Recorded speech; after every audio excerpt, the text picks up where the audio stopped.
مزید ویڈیوز کے لیے ہمارے چینل ہاؤس آف اسلام کو سبسکرائب کرنا نہ بھولیے۔ شکریہ۔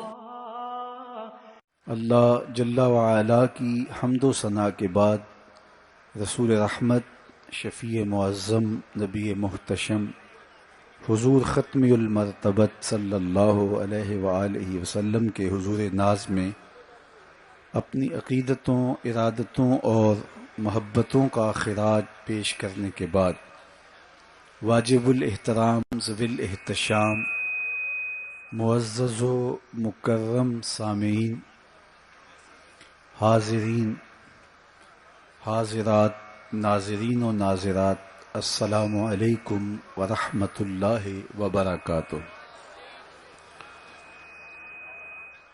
مجھے اس بات کا شدت سے احساس ہے کہ یہ گراؤنڈ تنگ پڑ گئی ہے اور باہر سڑک سے ہم جس طرح گزر کے آئے ہیں آپ لوگوں کو بیٹھنے میں دقت محسوس ہو رہی ہے، لیکن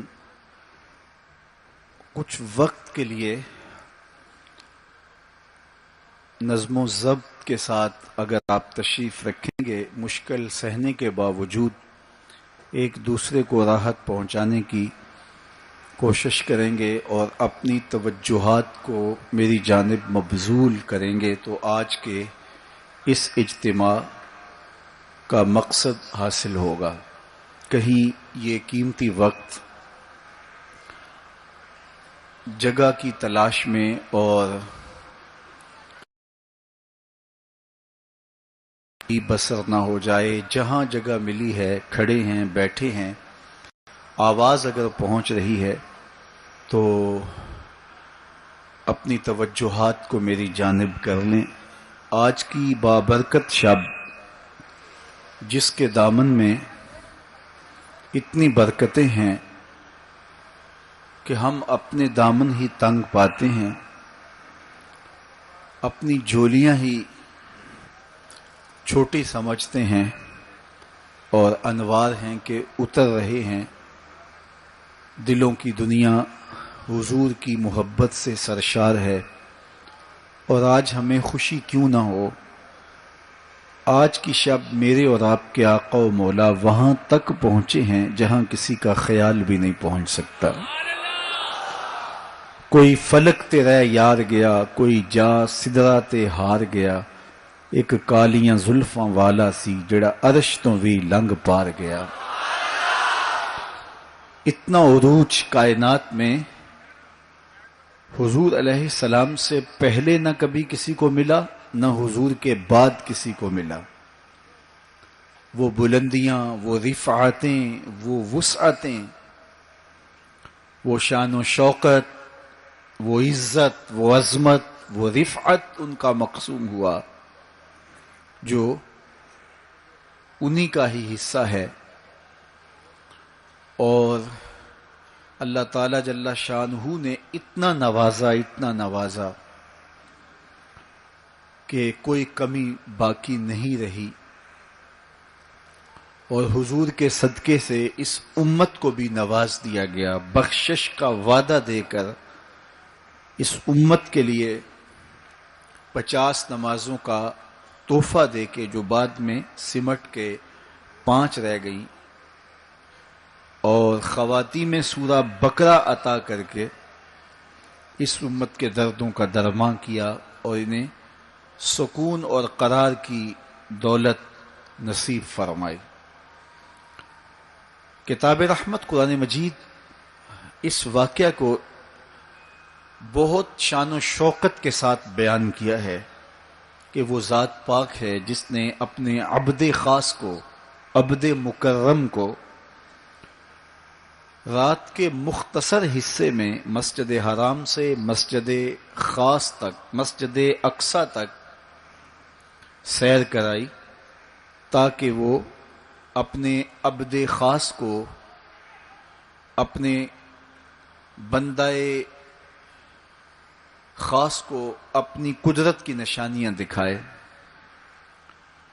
وہ مسجد اقصی جس کے اطراف میں رحمتیں برستی ہیں، انوار اترتے ہیں اور برکات کا نزول ہوتا ہے، اور پھر مسجد اقصی سے لے کر آسمان تک اور آسمان سے سدرہ تک اور سدرہ سے جہاں تک میرے رب نے چاہا اپنے محبوب کو سیر کرائی اور قدرت کے نشانات دکھائے، جنت کی سیر کروائی، حضور نے دوزخ کا ملاحظہ کیا، مسجد اقصی میں نبیوں کی امامت کروائی،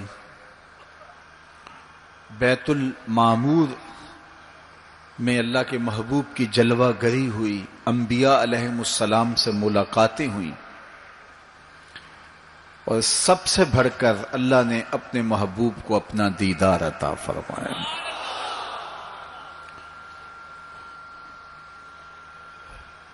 اب اس سرعت کے ساتھ، جس تیزی کے ساتھ حضور علیہ السلام تشریف لے گئے کہ رات کا مختصر حصہ تھا، قلیل وقت میں حضور گئے بھی ہیں اور آئے بھی ہیں، اور یہ ایک بہت بڑا امتحان تھا لوگوں کے لیے، کھرے اور کھوٹے کی پہچان ہونی تھی، لوگوں کے ایمان کا امتحان تھا، اور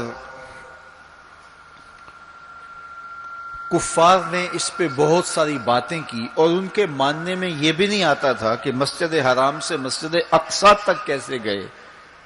ابو جہل نے گلی گلی جا کے پروپیگنڈا کیا کہ ہمارا کون سا مسجد اقصی میں آنا جانا نہیں ہے، تو 1 مہینہ جاتے ہوئے لگتا ہے، 1 مہینہ آتے ہوئے لگتا ہے،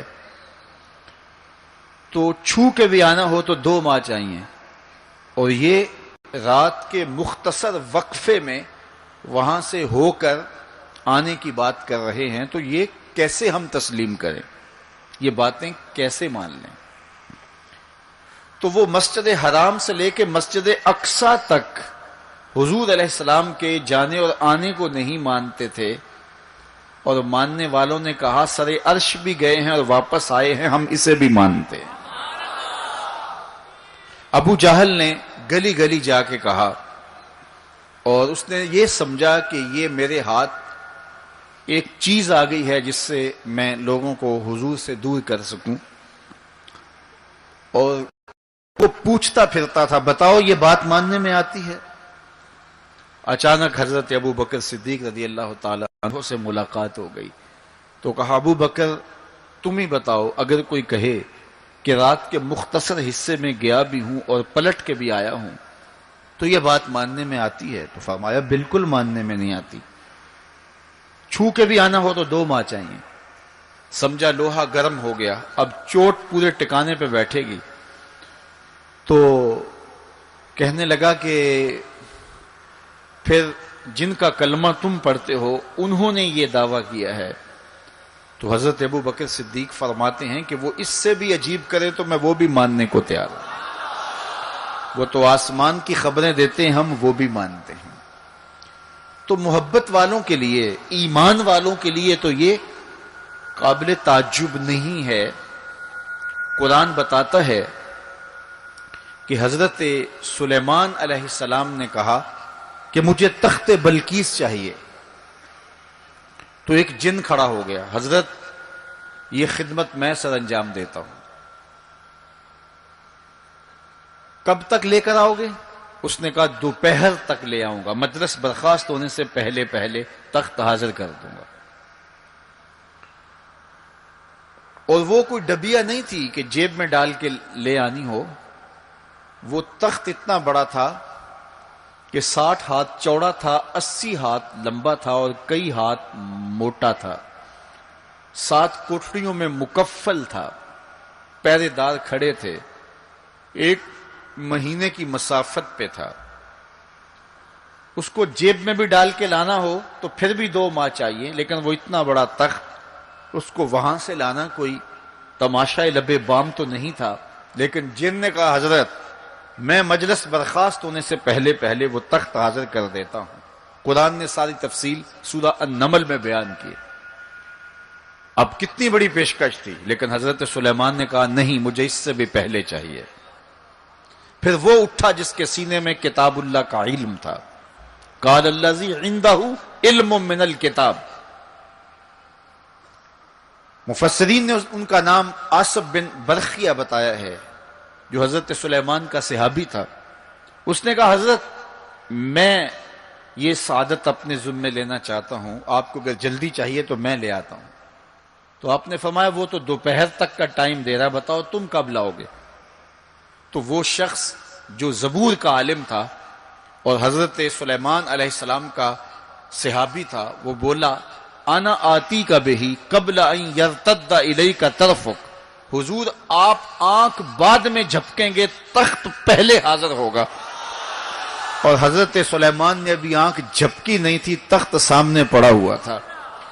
بے ساختہ پکارا ھذا من فضل ربی، یہ میرے رب کا فضل ہے کہ جس نے میرے ماننے والے کو یہ روحانی طاقت اور توانائی نصیب کر دی.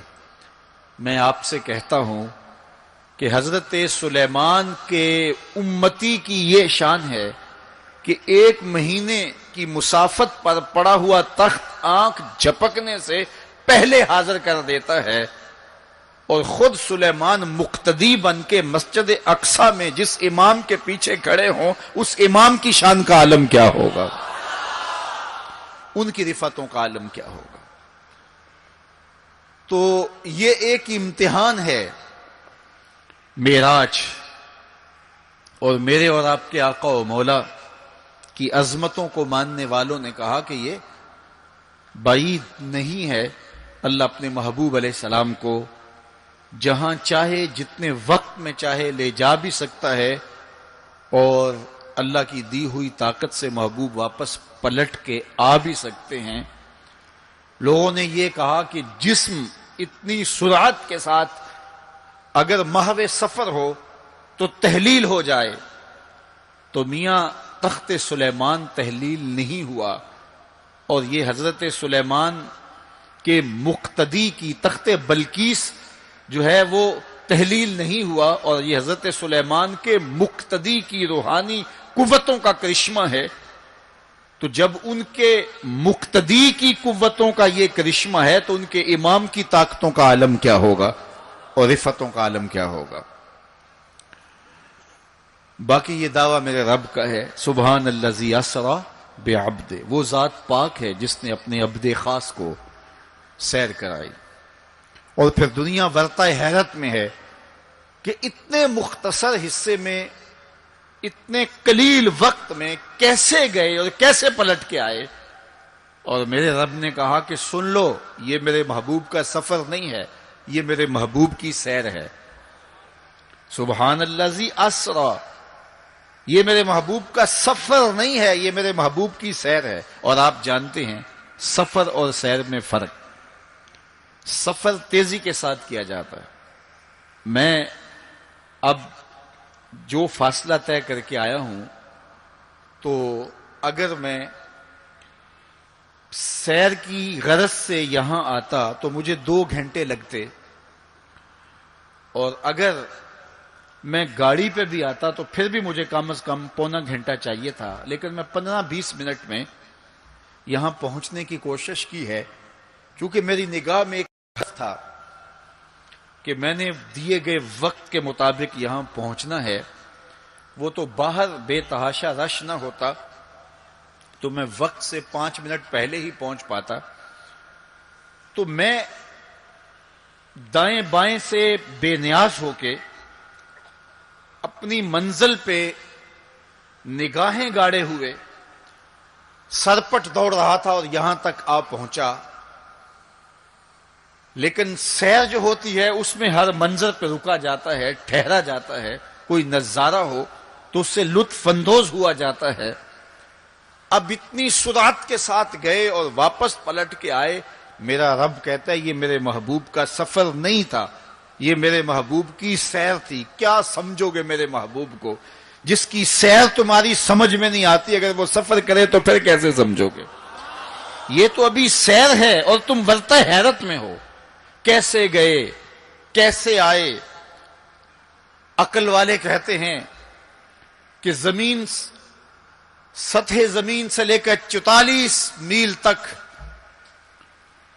ہوا ہے، اس کے بعد کرۂ خلا ہے، پھر کرۂ زمہریر ہے، پھر کرۂ نار ہے، پھر آسمان میں خرق و التیام ممکن نہیں، جسم کا صعود ممکن نہیں ہے، آسمان میں دروازے نہیں ہیں، آسمان ٹوٹ نہیں سکتا، پھٹ نہیں سکتا، تو کیسے کوئی آسمان سے گزر سکتا ہے؟ تو کیسے چلے گئے؟ ہم کہتے ہیں کہ حضرت آدم ماں حضرت حوا کے کیسے آئے؟ یہ رکاوٹیں ان کے راستے میں بھی تو تھیں۔ حضرت عیسیٰ علیہ السلام کے بارے میں ہمارا عقیدہ ہے کہ وہ پھانسی نہیں دیے گئے، سولی نہیں چڑھائے گئے، بلکہ اللہ نے ان کو آسمان پہ اٹھا لیا۔ تو یہ رکاوٹیں تو ان کے راستے میں بھی آئی ہوں گی، تو وہ کیسے چلے گئے؟ جب حضرت عیسیٰ جا سکتے ہیں، حضرت آدم آ سکتے ہیں، تو میرا نبی جا بھی سکتا ہے، میرا نبی آ بھی سکتا ہے۔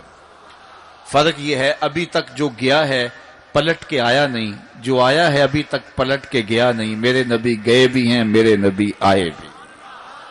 سی راز معراج محبتاں دا نہیں سی کسے دی سمجھ وچ آن والا، سدیا طالب تے گیا مطلوب ہوتے، جبرائیل سی صد لے جان والا، بازے آخ دے بن دروازیاں تو کیویں پہنچیا عرش تے جان والا، ابر عقل نو ایتھے دخل کیے، جانے جان والا یا لے جان والا۔ یہ میرے رب کا دعویٰ ہے، اپنے محبوب کو سیر میں نے کروائی۔ تو کائنات میں جن رفعتوں تک، جن بلندیوں تک میرے حضور پہنچے، اچھا سیر کروائی کیوں؟ تو کہا کہ میں اپنے عجائب قدرت کی نشانیاں اپنے عبد خاص کو، عبد منیب کو، عبد مختار کو، عبد مکرم کو دکھانا چاہتا ہوں۔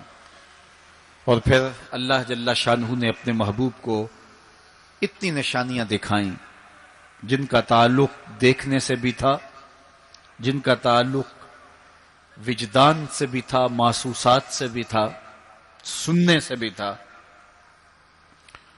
کبھی حضور علیہ الصلوۃ والسلام جنت کی خوشبو سونگھتے ہیں، نظاروں کی وادی دیکھتے ہیں، اور جنت کے محلات کو حضور ملاحظہ فرماتے ہیں، اور کبھی دوزخ کے اندر عذابوں میں مبتلا لوگوں کو حضور علیہ الصلوۃ والسلام دیکھتے ہیں، اور پھر اپنی امت کو بیان بھی فرمایا تاکہ وہ ان اعمال بد سے بچ جائیں جو جہنم میں لے جانے کا سبب اور ذریعہ ہے۔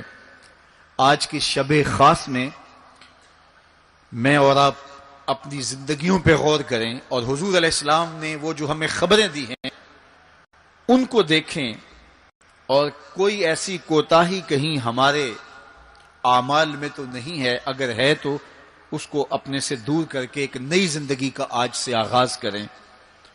حضور علیہ الصلوۃ والسلام نے فرمایا کہ میں نے کچھ لوگوں کو دیکھا کہ پتھروں سے ان کے سر کچلے جا رہے ہیں، اور پتھروں سے کچلنے کی وجہ سے ان لوگوں کے سر کیمے کی طرح ہو جاتے، کوٹ دیے جاتے ہیں پتھروں سے، لیکن تھوڑی دیر کے بعد پھر صحیح ہو جاتے ہیں، لیکن پھر دوبارہ ان کے سر کچلے جاتے۔ تو میں نے پوچھا جبریل یہ کون لوگ ہیں؟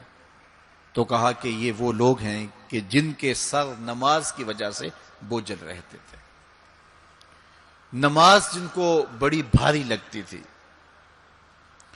کئی لوگوں کو نماز کا کہیں تو وہ 100 بہانے کرتے ہیں، اور ایک بہانہ تو ہر بے نمازی کرتا ہے، میرے کپڑے پاک نہیں ہیں۔ میرے والد گرامی فرمایا کرتے تھے تیرے کپڑے کیسے پاک ہو سکتے ہیں جب تو اللہ کے حضور جھکنا نہیں جانتا؟ جب اس کے حضور جھکنا سیکھ جائے گا تیرا لباس بھی پاک ہو جائے گا، تیرا بدن بھی پاک ہو جائے گا، تیرا تن بھی پاک ہو جائے گا، تیرا من بھی پاک ہو جائے گا۔ تو 100 بہانے، تو ان کے سر نماز کی وجہ سے بوجھل ہو جاتے، اذان کی آواز سنتے اور پھر دوبارہ سرہانے پہ سر ڈال دیتے اور اٹھنے کی ہمت نہ پڑتی۔ حی علی الصلاۃ حی علی الفلاح کی دل فریب صدائیں کانوں میں پڑتی۔ تو ان کے سر نماز کی وجہ سے بوجھل ہوتے تھے، اور آج ان کے سر پتھروں سے کوٹے جا رہے ہیں۔ اس پورے اجتماع میں جو اس گراؤنڈ کے کناروں تک ہے اور باہر گلی میں بھی اس لاؤڈ سپیکر کے ذریعے سے بازار میں بھی، سڑک پر بھی آوازیں پہنچ رہی ہوں گی، تو آپ سب اور میں غور کریں کہ ہماری زندگی میں کہیں نماز سے کوتاہی تو نہیں ہے، اور یہ بھی سن لیجئے کہ یہ معراج کا تحفہ خاص ہے جو حضور لے کر آئے ہیں۔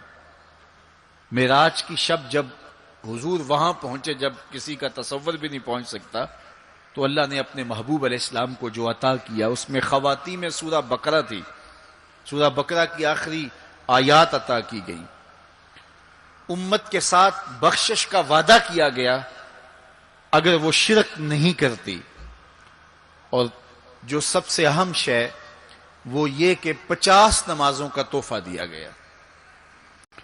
آقا کریم علیہ السلام 50 نمازوں کا ہدیہ اور تحفہ لے کر کے واپس پلٹے۔ چھٹے آسمان پہ حضرت موسیٰ علیہ السلام سے ملاقات ہوئی، اور انہوں نے کہا کہ میں بنی اسرائیل کا تجربہ رکھتا ہوں، اور امتوں کا گہرا تجربہ رکھنے کی وجہ سے میں آپ سے عرض کرتا ہوں کہ آپ اللہ کی بارگاہ میں جائیے اور نمازوں میں تخفیف کی درخواست پیش کیجیے، یہ 50 نمازیں نہیں پڑھ پائیں گے۔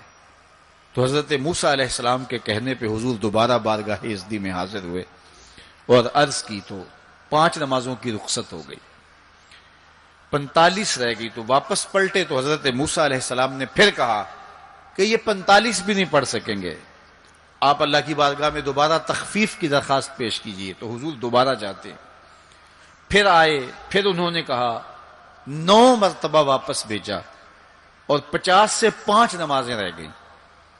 جب 5 نمازیں لے کے حضور واپس آ رہے تھے تو حضرت موسیٰ پھر ملے، اور انہوں نے ایک بار پھر کہا، ایک بار اور جائیے۔ اب عادت باری کیا ہے، ہر بار درخواست کرنے سے 5 نمازوں کی رخصت ملتی ہے، اب رہ ہی 5 گئی ہیں، تو عادت باری کے مطابق اب یہ 5 بھی معاف ہو جائیں گی۔ تو حضور نے فرمایا، مجھے رب سے شرم آتی، رب سے حیا آتی۔ امت سے توقع کی کہ یہ امت اتنی نکمی تو نہیں ہے کہ 5 نمازیں بھی نہ پڑھے۔ تو میرے اور آپ سے یہ ہمارے آقا و مولا کی توقع تھی کہ ہم 5 نمازیں ادا کریں، اور یہ 5 نمازیں ہمیں ثواب 50 کا ہی عطا کریں گے۔ لا تبدیل لکلمات اللہ، اللہ کی باتیں تبدیل نہیں ہوتی۔ بظاہر یہاں 9 مرتبہ تبدیلی آئی ہے، لیکن اللہ نے ایک ضابطہ دیا، من جاء بالحسنۃ فلہ عشر امثالھا، جو ایک نیکی کرے 10 کا ثواب دیتا ہوں، پڑھو گے 5 ثواب 50 کا ہی عطا کروں گا، چونکہ اللہ کی باتیں تبدیل نہیں ہوتی۔ تو یہ 5 نمازیں تحفہ معراج ہیں جو حضور لے کر کے آئے ہیں، اسی لیے الصلاۃ معراج المومنین کہا گیا کہ معراج اہل ایمان کے لیے، نماز اہل ایمان کے لیے معراج ہے۔ حضور کا معراج تو یہ کہ رخ مالک سے پردے اٹھے اور دیدار الہی کیا، اور وہاں تک پہنچے جہاں کسی کا تصور بھی نہیں پہنچ سکتا۔ لیکن اس امت کے لیے معراج یہ ہے کہ جب وہ پیشانی سجدے میں رکھ کے سبحان ربی الاعلیٰ کہتی ہے، اتنی رحمتیں برستی ہیں کہ اگر لوگوں کو پتہ چل جائے کہ ہم جب سجدے میں ہوتے ہیں تو کتنی رحمتیں برستی ہیں، تو وہ سجدے سے ساری نہ اٹھائیں، اتنی رحمتوں کا نزول ہوتا ہے۔ اس لیے اس امت کا معراج یہ ہے کہ یہ 5 گانا نماز شعار زندگی بنا لے، کبھی بھی نماز قضا نہ ہونے دے، اپنی زندگی میں نمازوں کو اس طرح شامل کرے کہ نماز کا وقت آئے تو بے چینی ہو کہ نماز کی ادائیگی ہو، اور ایک نماز کے بعد دوسری نماز کا انتظار کرنے لگ جائیں۔ میرے اور آپ کے آقا و مولا نے فرمایا، مجھے تمہاری دنیا سے صرف 3 چیزیں پسند ہے، حبب الی من دنیاکم ثلاث، تمہاری دنیا سے صرف 3 چیزیں پسند ہے، خوشبو، پاکیزہ عورتیں، اور میری آنکھوں کی ٹھنڈک نماز میں رکھی گئی۔ حضور نماز کو آنکھوں کی ٹھنڈک قرار دیں، اور فرمایا بلال حبشی کو جب اذان کے لیے کہتے تو یہ فرماتے، ارحنا یا بلال، بلال اٹھو اور ہمارے سینے کو راحت پہنچا دو۔ تو نماز سے حضور کے قلب کو، حضور کے سینے کو راحت پہنچتی تھی۔ میں اور آپ جتنے لوگ یہاں آئے ہیں، اور جس ہجوم کے ساتھ، جس شوق کے ساتھ، جس ولولے کے ساتھ اور جس محبت کے ساتھ آئے ہیں، یقیناً آپ اور میں حضور کو راضی کرنے آئے ہیں، اپنے رب کو راضی کرنے آئے ہیں، آقا دو عالم کی رضا کے حصول کے لیے ہم آئے ہیں۔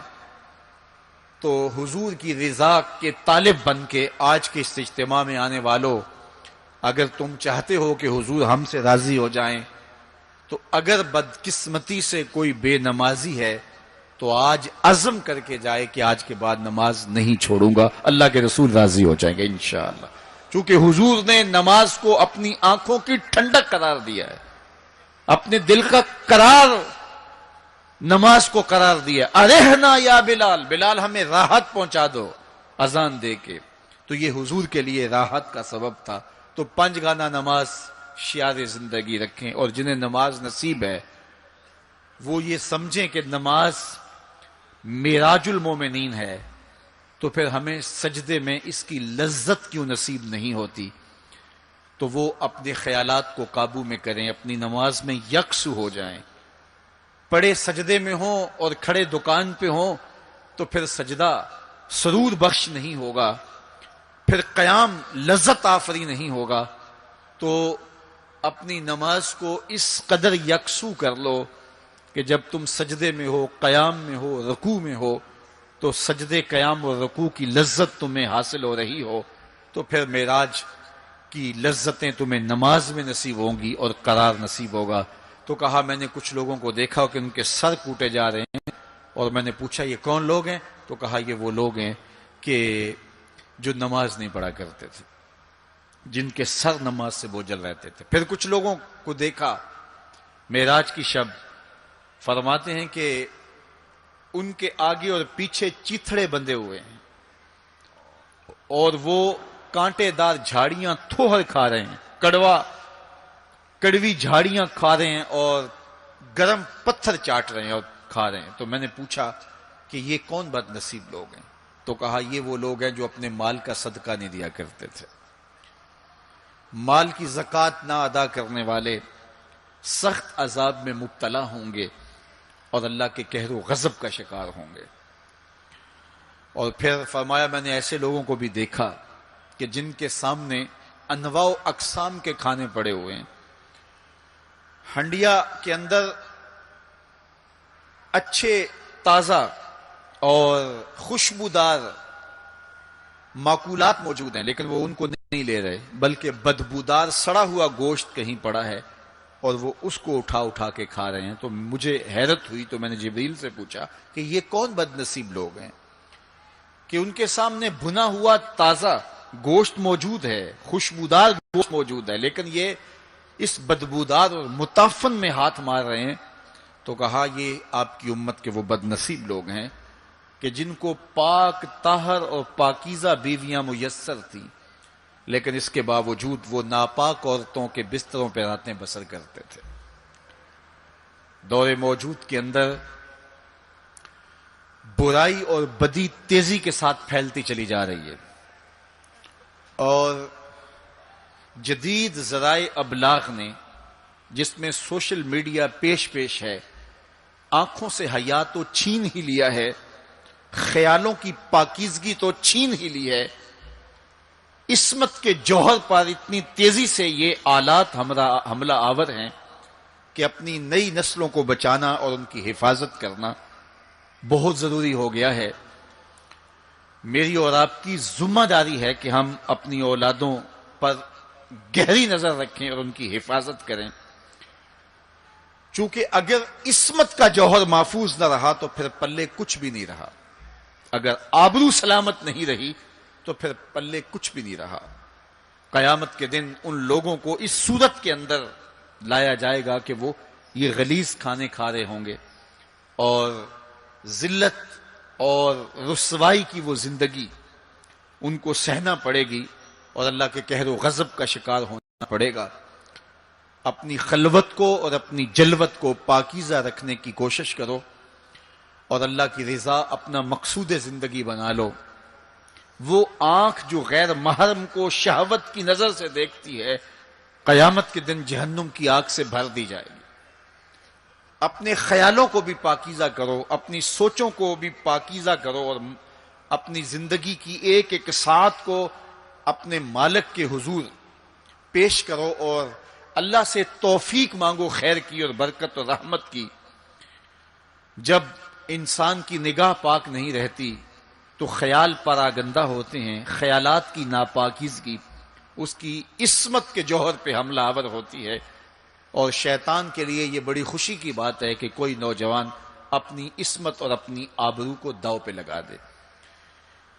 تو دور موجود کے اندر یہ فتنہ تیزی کے ساتھ بڑھتا چلا جا رہا ہے، اس میں ہماری معاشرت کی ناہمواریاں اور جدید ذرائع ابلاغ اور قرب قیامت کی وجہ سے فتنوں کا آسمان سے بارش کی طرح برسنا ہے، لیکن جو اپنے آپ کو بچا لے وہی سرخرو ہوگا، جو نہیں بچا پائے گا وہ اپنی دنیا اور آخرت برباد کر لے گا۔ اللہ کے محبوب نے ارشاد فرمایا کہ میں نے کچھ لوگوں کو دیکھا کہ ان کی زبانیں لوہے کی کینچیوں سے کاٹی جا رہی ہیں، آگ کی کینچیوں سے کاٹی جا رہی ہیں۔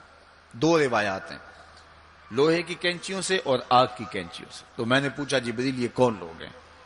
تو کہا حضور یہ آپ کی امت کے فتنہ پرور خطیب ہیں، جو کہا کرتے تھے ان کا اپنا وہ عمل نہیں ہوا کرتا تھا۔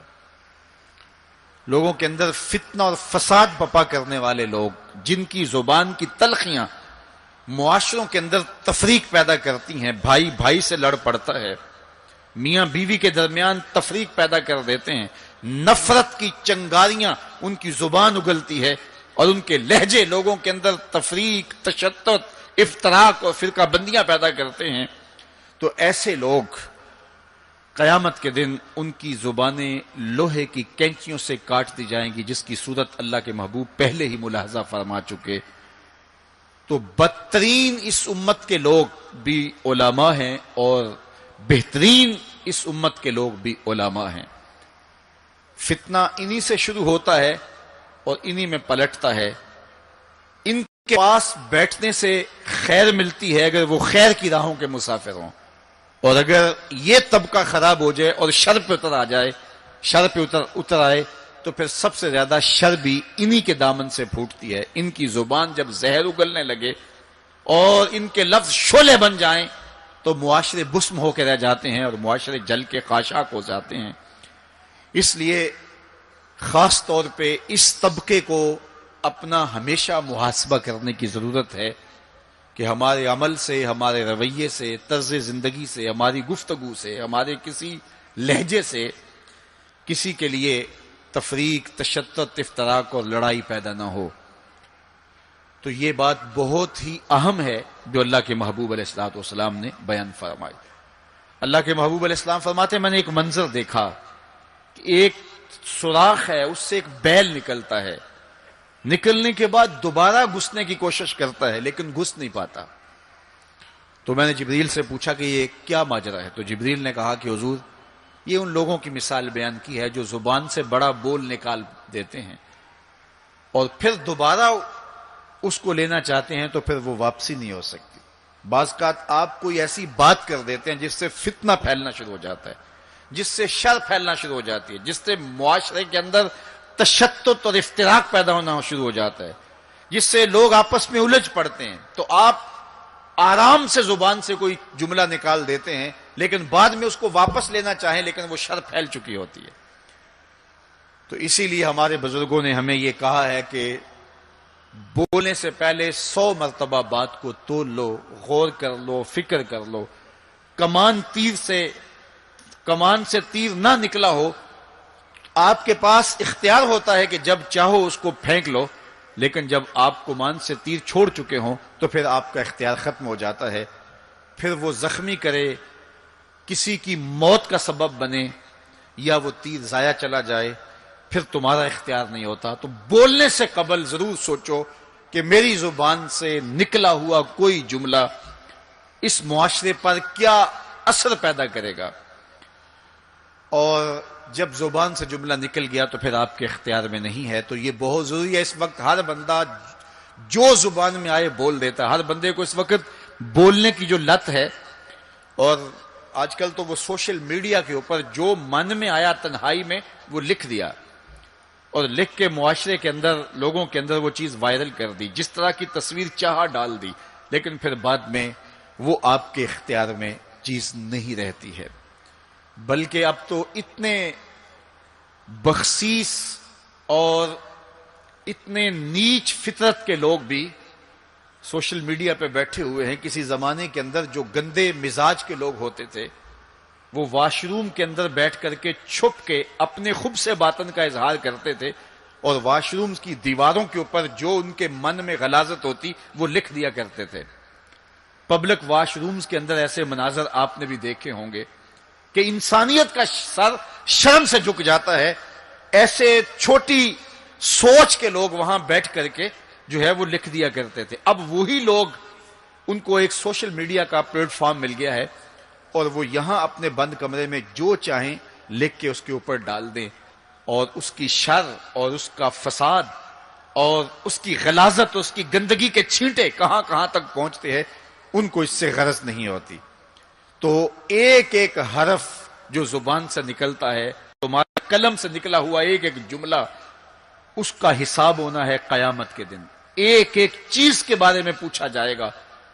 اور آج اگر تم سوشل میڈیا پہ کوئی بات چھوڑتے ہو یا کسی مجمع عام کے اندر کوئی بات کرتے ہو یا تنہائی کے اندر کوئی بات کرتے ہو اور پھر اس کی شر پھیلتی ہے، تو وہ شر تو پھر سفر کرتی رہے گی. تم اب وہ جملے کہنے چھوڑ بھی دو، تم اپنا وہ اکاؤنٹ بند بھی کر دو، لیکن وہ شر، وہ غلاظت، وہ گندگی، وہ چھینٹے جو اڑے تھے وہ آگے بڑھتے رہیں گے اور اس کا گناہ تمہارے نامہ اعمال میں، تمہارے کھاتے میں درج ہوتا رہے گا. حتیٰ کہ تم مر بھی گئے تو پھر بھی تمہارے نامہ اعمال کے اندر وہ سب کچھ اترتا رہے گا. اس لیے اپنے آپ کو محتاط کرنے کی ضرورت ہے اور اپنے ایک ایک لمحے کو محفوظ کرنے کی ضرورت ہے. اپنے وقت کو قیمتی جانو.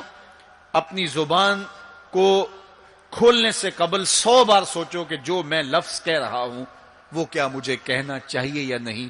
میرے اور آپ کے آقا و مولا نے فرمایا جو اللہ اور پچھلے دن پر ایمان رکھتا ہے وہ خیر کی بات کہے ورنہ چپ رہے. اس کا چپ رہنا اس کے لیے بہتر ہے، اور اگر وہ کہنا چاہتا ہے تو وہ خیر کی بات کہے. تو فرمایا میں نے وہاں بیل نکلتے ہوئے دیکھا اور پھر دوبارہ گھسنا چاہتا ہے تو گھس نہیں پاتا. تو کہا جبریل نے کہ یہ وہ بول ہے جو زبان سے نکالا جا چکا ہے، اب دوبارہ زبان میں اس کو داخل نہیں کیا جا سکتا. اور مختلف صورتیں حضور نے دیکھی. لوگوں کو عذابوں کے اندر مبتلا دیکھا، لوگوں کو تکلیفوں کے اندر مبتلا دیکھا، کسی کو خون کی نہر کے اندر غوطے کھاتے دیکھا، کسی کے پیٹ کے اندر سانپ دیکھے. اور جبریل سے پوچھا تو جبریل نے عرض کی یا رسول اللہ یہ سود خور ہے، یا رسول اللہ یہ حرام کھانے والا ہے، یہ فلاں جرم کا مرتکب شخص ہے. تو وہ صورتیں حضور علیہ السلام کو دکھائی گئی اور وہ مناظر حضور کو دکھائے گئے. اور دوسری جانب جنت میں حضور نے ان خوش نصیب لوگوں کو بھی دیکھا کہ جن کی نیکیوں کی وجہ سے وہ اللہ کی رحمتوں کے حصار میں ہیں. ایک شخص کو دیکھا جو نور عرش میں ڈوبا ہوا ہے اور وہ نور ہی نور میں ہے. اللہ اکبر. تو جبریل سے حضور نے پوچھا یہ کون شخص ہے؟ تو جبریل امین نے اس کی 3 خوبیاں بیان کی. ان میں سے ایک خوبی یہ تھی کہ وہ اپنے والدین کا فرما بردار ہے. حضور علیہ الصلوۃ والسلام نے معراج کی شب بہت نظارے دیکھے، جنت دوزخ کو مشاہدہ کیا. حضور نے انبیاء علیہ السلام سے ملاقاتیں کی. پہلے آسمان پہ حضور علیہ الصلوۃ والسلام نے حضرت آدم علیہ السلام کو دیکھا. دوسرے آسمان پہ دیگر حتیٰ کہ 7ویں آسمان تک مختلف نبیوں کو دیکھا. اور پھر اس کے بعد حضور علیہ الصلوۃ والسلام 7 آسمانوں سے گزرتے ہوئے جب سدرۃ المنتہا پہ پہنچے تو جبریل امین نے کہا کہ حضور اب اس سے آگے میں نہیں جا سکتا. اللہ اکبر. پھر سبز نوری تخت آیا جس پہ حضور جلوہ فراز ہوئے. رف رف نامی اس تخت پہ حضور بیٹھے. پھر حضور وہاں تک پہنچے جہاں کسی کا خیال بھی نہیں پہنچ سکتا. خرد سے کہہ دو کہ سر جھکا لے، گماں سے گزرے گزرنے والے، یہاں خود پڑے ہیں جہت کو لالے، کوئی کیا بتائے کدھر گئے تھے. سراغ عین و متا کہاں تھا، نشان کیف و الا کہاں تھا. نہ کوئی ساتھی نہ کوئی راہی، نہ سنگ منزل نہ مرحلے تھے. کمان امکان کے جھوٹے نکتوں تم اول آخر کے پھیر میں ہو. محیط کی چال سے پوچھو کدھر سے آئے کدھر گئے تھے. کوئی حد ہے ان کے عروج کی، بلغل اولاب کمالے. حضور علیہ الصلوۃ والسلام فرماتے رأیت ربی فی احسن صورہ. اللہ اکبر. سب سے بڑی دولت جو حضور نے ملاحظہ کی، سب سے بڑا نور جو حضور نے دیکھا، سب سے بڑی قدرت کی نشانی جو حضور نے دیکھی، وہ یہ تھا کہ حضور نے سر کی آنکھوں سے اپنے رب کا دیدار کیا. نور ہی نور، اجالے ہی اجالے، روشنیاں ہی روشنیاں. اللہ اکبر. خود بلایا محبوب کو اور اپنا جلوہ دکھایا. ایک کوہ طور پہ خود چل کے جاتے ہیں. رب ارنی انظر الیک، مالک میں تجھے دیکھنا چاہتا ہوں. تو جواب کیا ملتا ہے؟ لن ترانی، اے موسیٰ تم مجھے نہیں دیکھ سکتے. اور ایک ام ہانی کے گھر لیٹے ہیں اور چادر اوڑھ کے استراحت کر رہے ہیں. جبریل جا کے حاضر ہو کے عرض گزار ہوتے ہیں، ان اللہ اشتاق الی لقائک یا رسول اللہ. محبوب آپ لیٹے ہو، آپ کا رب آپ کا دیدار کرنا چاہ رہا ہے. تبارک اللہ، شان تیری، تجھی کو زیبا ہے بے نیازی. کہیں پہ وہ جوش لن ترانی، کہیں تقاضے وصال کے تھے. ایک کوہ طور پہ خود چل کے جاتا ہے اور دیدار کی طلب کرتا ہے. مالک میں تجھے دیکھنا چاہتا ہوں. جواب کیا ملتا ہے؟ لن ترانی، اے موسیٰ تم نہیں دیکھ سکتے. پہم اسرار ہوتا ہے بار بار، یا اللہ میں تجھے دیکھنا چاہتا ہوں. علماء نے لکھا جب یہ کہہ دیا گیا تم نہیں دیکھ سکتے تو پھر تقاضا کیوں تھا؟ کہا اس لیے کہ رب کا کلام سنا تھا، اس لیے تڑپ تھی. جس کے کلام میں اتنا لطف ہے، دیدار کا مزہ کیا ہوگا. تو کہا تھا مالک میں تجھے دیکھنا چاہتا ہوں. اچھا اگر مجھے دیکھنا چاہتے، انظر الی الجبل، اس پہاڑ کو دیکھو. اگر یہ اپنی جگہ پہ کھڑا رہا تو تم مجھے دیکھ لو گے. اللہ نے اپنی رویت کو استقرار جبل کے ساتھ معلق کر دیا. علامہ سعد الدین تفتزانی علیہ رحمہ نے شرح قائد نصفیہ میں اس پہ گفتگو کی ہے کہ ممکن کے ساتھ معلق بھی ممکن ہوتا ہے. گویا اللہ کا دیدار ممکن ہے تو اللہ تعالیٰ جل شانہ نے کہا کہ اس پہاڑ کو دیکھو، یہ اگر اپنی جگہ ٹھہرا رہا تو تم مجھے دیکھ لو گے. یہ الگ بات ہے کہ وہ پہاڑ ٹھہر نہ سکا، اللہ کے جلووں کی تاب نہ لا سکا. اللہ تعالیٰ نے اس پہاڑ پہ جب اپنی تجلی کا نزول کیا، اور وہ بھی تجلی ذاتی نہیں تھی، تجلی صفاتی، اور اس کا بھی عکس پرتو ظل اور سایہ اس پہاڑ پہ ڈالا، اور پہاڑ اس جلوے کی تاب نہیں لا سکا.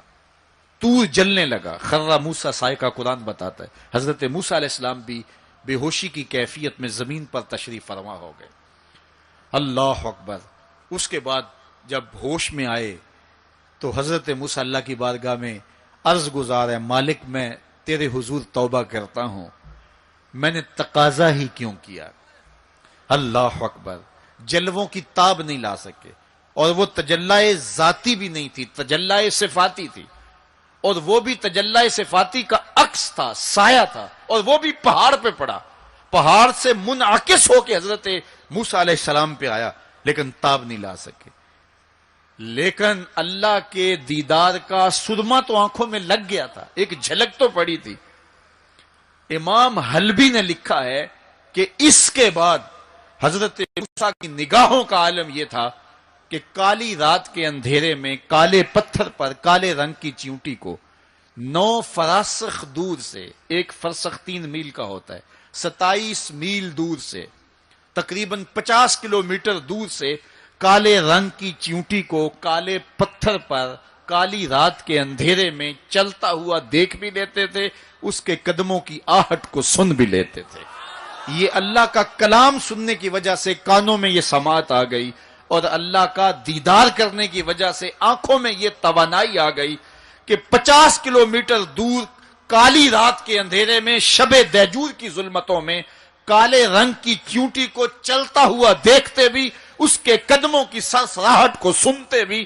یہ اس کی نظر کا کمال ہے جس نے تجلی صفاتی کا پرتو پہاڑ پہ پڑتے ہوئے دیکھا اور تاب نہ لا سکا، اور جو ذاتی تجلیوں میں گم رہا اور آنکھ بھی نہیں جھپکتا. اس محمد عربی کی نگاہوں کا عالم کیا ہوگا، ان کی نظروں کا عالم کیا ہوگا. اسی لیے فرمایا انی ارا ما لا ترون واسمع ما لا تسمعون. جو میں دیکھتا ہوں وہ تم نہیں دیکھتے، جو میں سنتا ہوں وہ تم نہیں سنتے. تو تجلی صفاتی کا پرتو پڑا ہو تو نظر اتنی تیز ہو جائے، اور تجلی ذاتی کا عکس جس نے دیکھا، تجلی ذاتی کے جلووں میں جو گم رہا ہو، تو اس کی نگاہوں کا عالم کیا ہے. اللہ اکبر. یہاں تو خرا موسیٰ سائقہ ہے، وہاں کیا ما زاغ البصر وما طغى، آنکھ نہ ہی تو چندھیائی اور نہ حد ادب سے متجاوز ہوئی۔ کیسی آنکھ ہے؟ جب جلوائے محبوب دیکھا تو آنکھ چندھیائی بھی نہیں۔ آپ سورج کو دیکھیں اور وہ دوپہر پر ہو اور جو ہے وہ پورے جلال پر ہو تو آپ کی آنکھیں چندھیا جاتی ہیں، آپ دیکھ نہیں پاتے، آنکھوں میں پانی اتر آتا ہے۔ اب یہ آنکھیں کیسی تھیں کہ جب جلوائے جمال خدا دیکھا تو خدا کہہ رہا ہے، رب کہہ رہا ہے ما زاغ البصر، کیسی آنکھیں ہیں کہ جو چندھیائی نہیں ہیں، وما طغى، اور حد ادب سے متجاوز بھی نہیں ہوئی ہیں۔ دنیا پر ایسا ہوتا ہے، کسی منظر کو کوئی نظر دیکھے تو نظر منظر کی تعریف کرتی ہے نا، کوئی نظارہ دیکھے تو ناظر تعریف کرتا ہے نا، واہ واہ کیسا نظارہ تھا، کیسا منظر تھا۔ دنیا کے اوپر یہی ہوتا آیا ہے، لوگ جاتے ہیں گلزاروں کو، پہاڑوں کو، کوساروں کو، وادیوں کو دیکھنے کے لیے، تو واپس پلٹتے ہیں تو کہتے ہیں کیا منظر تھا یار، پہاڑوں پہ جمی ہوئی برف، پھوٹتے جھرنے، بہتی ندیاں، کیا منظر تھا، کیا خوبصورت درخت تھے، اور درختوں کے اوپر کیا قدرت کے جمال کے رنگ تھے۔ اقبال بھی ایک منظر دیکھ کر آئے تو واپس کسی نے پوچھا کیا دیکھا وہاں، تو انہوں نے کہا من خدا را آنجا دیدم بے حجاب، میں نے اس کے جلوے وہاں بے نقاب دیکھے ہیں۔ تو جب کوئی ناظر کسی منظر کو دیکھتا ہے تو ناظر منظر کی تعریف کرتا ہے کہ واہ واہ کیسا منظر تھا، آنکھوں سے ہٹتا ہی نہیں ہے۔ یہ پہلی مرتبہ دنیا میں ایسا ہوا کہ ناظر نے منظر کو دیکھا تو منظر کہنے لگا واہ کیسی آنکھ ہے جو نہ چندھیاتی ہے نہ حد ادب سے گزرتی ہے۔ یہ پہلی بار ایسا ہوا، ما زاغ البصر وما طغى۔ تو محبوب کریم نے، اللہ اکبر، اگر یہ کہا جائے کہ حضور کی روح نے معراج کیا تھا، یہ خواب دیکھی تھی، تو یہ آیت اس کی دلیل ہے کہ جب خواب دیکھی جاتی ہے تو یہ آنکھیں بند ہوتی ہیں۔ خواب خیال سے دیکھی جاتی ہے، وہ ایک خیال ہے جو پرواز کرتا ہے، اس کا تعلق دماغ سے ہوتا ہے، اور اگر روح کا دیکھنا ہو تو وہ روح بھی آنکھوں سے نہیں دیکھتی، ان آنکھوں سے، اس کی روح کی اپنی آنکھیں ہیں۔ تو جب آنکھوں کا ذکر کیا کہ آنکھ چندھیائی نہیں اور حد ادب گزری نہیں، تو محبوب پتا چلا کہ جو جلوہ دیکھا تھا وہ خواب میں نہیں دیکھا تھا، وہ اس آنکھ نے دیکھا تھا۔ جو جلوہ دیکھا تھا وہ آنکھ نے دیکھا تھا، اسی لیے تو بات آنکھ پہ ہو رہی ہے، ما زاغ البصر وما طغى، آنکھ چندھیائی نہیں، حد ادب سے گزری نہیں، تو معلوم ہوا کہ جو دیکھا تھا وہ آنکھ نے دیکھا ہے، اسی لیے تو آنکھ کی بات ہو رہی ہے۔ اور پھر ایک اور بات سنو، آگے قرآن کہتا ہے ما کذب الفؤاد ما رأى، جو آنکھ نے دیکھا دل نے اس کی تکذیب نہیں کی۔ یعنی جب آنکھ نے وہ جلوہ دیکھا تو آنکھ نے دل سے پوچھا کہ یہ وہی ہے، چونکہ دل میں تو وہ پہلے ہی رہتا تھا، دل میں تو بسیرے پہلے ہی تھے، دل میں تو پہلے ہی تھے۔ دیکھو کسی نے کسی کو نہ دیکھا ہو اور وہ کسی کے ساتھ اس کو دیکھنے جائے، تو جس کے ساتھ وہ دیکھنے گیا اس نے دیکھا ہو تو اس کو لگے کہ یہ وہی ہے، تو وہ اس سے پوچھتا ہے جناب یہ وہی ہے، تو اس نے دیکھا ہو تو وہ تصدیق کر دیتا، اور اگر اس نے بھی نہ دیکھا ہو تو پھر اسے کوئی پوچھتا بھی نہیں، چونکہ ہم بھئی ایک جیسے ہیں، تم نے بھی نہیں دیکھا میں نے بھی نہیں دیکھا۔ تو جب کسی نے پہلے دیکھا ہوا ہو تو پھر دوسرا اس کو پوچھتا ہے ہاں وہی ہے، اور وہ کہتا ہے ہاں وہی ہے، اور وہ یہ تب کہہ سکتا ہے کہ اس نے پہلے دیکھا ہو۔ جب جمال الہی کو نگاہ مصطفیٰ نے دیکھا تو نگاہ نے دل سے پوچھا یہ وہی ہے، یہ وہی ہے جو دل میں درد بن کے رہتا ہے، یہ وہی ہے۔ ما کذب الفؤاد ما رأى، قرآن بتاتا ہے جب آنکھ نے پوچھا نا دل سے تو دل نے تکذیب نہیں کی، دل نے کہا ہاں یہ وہی ہے۔ اب یہاں ایک جملہ کہتا ہوں اور میری تقریر یہاں اختتام کو بھی پہنچ جائے گی، تو یہ آپ کے لیے کافی قوی غذا ہوگی اور روح کو سرشار رکھے گی، اور وہ یہ کہ جو دل میں رہتا ہو وہ آنکھوں کے سامنے آئے، اسے تو معراج کہتے ہیں۔ جو دل میں بستا ہو وہ آنکھوں کے سامنے آ جائے، اسے ہی تو معراج کہتے ہیں۔ اس لیے دل نے تو پہلے ہی دیکھا تھا، دل میں تو وہ پہلے ہی رہتا تھا، آج شب جو ہے وہ آنکھ نے دیکھا تو آنکھ جو ہے وہ تڑپ کے دل سے پوچھتی ہے وہی ہے. اللہ اکبر. تو پھر آنکھ نے جب پوچھا تو دل نے ما کذب الفؤاد، دل نے تکذیب نہیں کی بلکہ دل نے تصدیق کی. اللہ اکبر. آپ قرآن پوچھئے، قرآن کہتا ہے افتمارونہ علی ما یری، تم بحث کر رہے ہو، لڑ رہے ہو، الجھ رہے ہو آپس میں اس پر کہ جو اس نے دیکھا، تم دیکھنے پہ الجھ رہے ہو. وَلَقَدْ رَآهُ نَزْلَةً أُخْرَى، جو پھر اس نے 2 بار دیکھا. تم ایک بار کی بات کر رہے ہو، اس نے 2 بار دیکھا. اللہ اکبر. ما کذب الفؤاد ما رأى. آنکھ کیسی ہے؟ حد ادب سے آگے نہیں گزرتی، چندیاتی بھی نہیں ہے. بات ساری آنکھ کی ہو رہی ہے تو پھر بات خواب کی کہاں آ گئی؟ آنکھ کی بات ہو رہی ہے، آنکھ ہی دل سے پوچھ رہی ہے تو بار بار آنکھ کی بات ہو رہی ہے. آنکھ نے دیکھا، آنکھ نے دیکھا. اچھا صرف دیکھا ہی کوئی بات نہیں ہوئی؟ اللہ اکبر. صرف دیکھا ہی کوئی بات نہیں ہوئی؟ قرآن سے پوچھتے ہیں، سورہ نجم اٹھاتے ہیں. فَأَوْحَى إِلَىٰ عَبْدِهِ مَا أَوْحَى. کہاں باتیں بھی ہوئی تھیں. اللہ اکبر.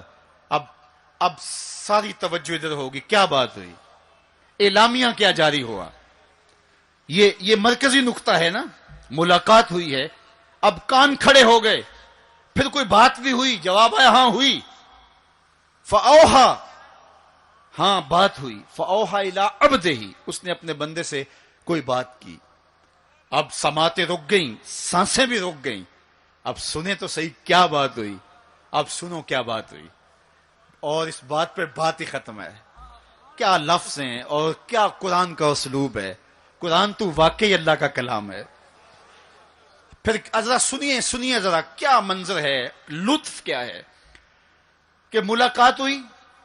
ملاقات کو قرآن بیان کر رہا ہے. آنکھ جھپکی نہیں ہے، بات قرآن بتا رہا ہے. آنکھ نہ جھپکی ہے نہ حد ادب سے آگے گزری ہے. یہاں ایک اور بات عرض کرنا چاہوں گا.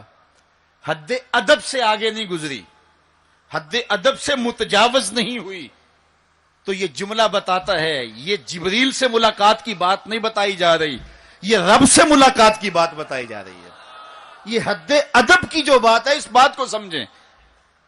پھر کہا، آنکھ نے پوچھا دل سے، دل نے کہا یہ وہی ہے. اللہ اکبر. آگے بڑھے. اب بات بھی کوئی ہوئی. کہا فَأَوْحَى إِلَىٰ عَبْدِهِ، اس نے اپنے بندے سے کوئی بات کی تھی. کوئی وہی کہتے ہیں اشارہ سریہ خفیہ، سرگوشی جسے کہتے ہیں، کسی کے کان میں کوئی بات کرنا. تو کہا پھر اس نے اپنے بندے سے کوئی بات بھی کی. کان کھڑے ہو گئے، سماعتیں رک گئیں، سانسیں رک گئیں. کیا بات ہوئی؟ جواب آیا ما اوہا، تمہیں کیا لگے جو بھی ہوئی. کرنے والے نے کی، سننے والے نے سنی. فَأَوْحَى إِلَىٰ عَبْدِهِ، اس نے اپنے عبد خاص سے پھر کوئی بات کی. کان رکے. جواب آیا ما اوہا، جو بھی ہوئی. جو بھی ہوئی کرنے والا جانے یا سننے والا جانے. سی راز میراج محبتاں دا، نہیں کسے دی سمجھ وچ آن والا. سدیا طالب تے گیا مطلوب ہوتے، جبرائیل سی صد لے جان والا. بازے آخدے بن دروازیاں تو کیویں پہنچیا عرش تے جان والا. ابر عقل نو ایتھے دخل کیے، جانے جان والا یا لے جان والا. تو کہا جو بھی بات ہوئی وہ ہوئی ضرور. اللہ اکبر. لیکن اتنا سمجھ لو جو بھی بات ہوئی اس میں گناہگاروں کی بخشش کا پیکج ضرور تھا. اس میں گناہگاروں کی بخشش کی کہانی ضرور ہے. یہ بات اچھی طرح سمجھ لو. اس لیے تم خوشیاں منا رہے ہو، اسی لیے تمہارے چہرے کھلے ہیں معراج کی شب، کہ آج کی شب رب سے محبوب نے جو بات کی ہے اس میں گناہگاروں کی نجات کی ضمانت اپنے رب سے لی ہے. اللہ اکبر. تو وہ شان عطا کی، وہ رفعت نصیب ہوئی، وہ بلندیاں نصیب ہوئی جو کسی اور کا مقسوم نہیں ہے. ایک شب کا محفل معراج کیا، ساری زندگی ان کے نام پر درود پڑھتے رہیں، ان کے دین کے لیے اپنے آپ کو وقف کر دیں اور ایک ایک سانس ان کے نام کر دیں. حق کے شکر پھر بھی ادا نہ ہو، اس لیے کہ ہماری بخشش کی ضمانت اسی دہلیز سے ہوئی، اسی چوکھٹ سے ہوئی. یہ سارے اجالے، یہ ساری روشنیاں کائنات کے اندر جو آپ کو دکھائی دیتی ہیں، یہ آمنہ کے لال کے قدموں کا صدقہ ہے، اور یہ ساری روشنیاں حضور کے طفیل ہیں. انشاءاللہ العزیز شب برات کو مرکز مصطفیٰ کے اندر اسی طرح جشن ہوگا، اور یہ رات خاص طور پہ توبہ کی رات ہے۔ انشاءاللہ 1 بجے شب ہم دعا کرنے کی کوشش کریں گے۔ جس شوق و وارفتگی کے ساتھ آپ تشریف لائے ہو، اسی شوق سے وہاں بھی آنا۔ مجھے اس بات کا پتہ ہے کہ اس وسیع اور عریض گراؤنڈ میں پچھلے سال بھی جگہ کم پڑ گئی تھی، لیکن اب ہم نے الحمدللہ مرکز مصطفیٰ کو مزید وسیع کیا ہے، 1 لاکھ آدمی وہاں سہولت سے بیٹھ سکتا ہے۔ تو انشاءاللہ العزیز یہ 14 اور 15 شعبان کے درمیانی شب آپ کا وہاں انتظار کریں گے۔ اب بارگاہ رسالت مآب میں سلام پیش کیا جائے گا، سلام کے بعد دعا ہوگی۔ دعا عبادت کا مغز ہے، اس میں سارے لوگ شریک ہو کے جائیں۔ وآخر دعوانا ان الحمدللہ۔ مزید ویڈیوز کے لیے ہمارے چینل ہاؤس آف اسلام کو سبسکرائب کرنا نہ بھولیے۔ شکریہ۔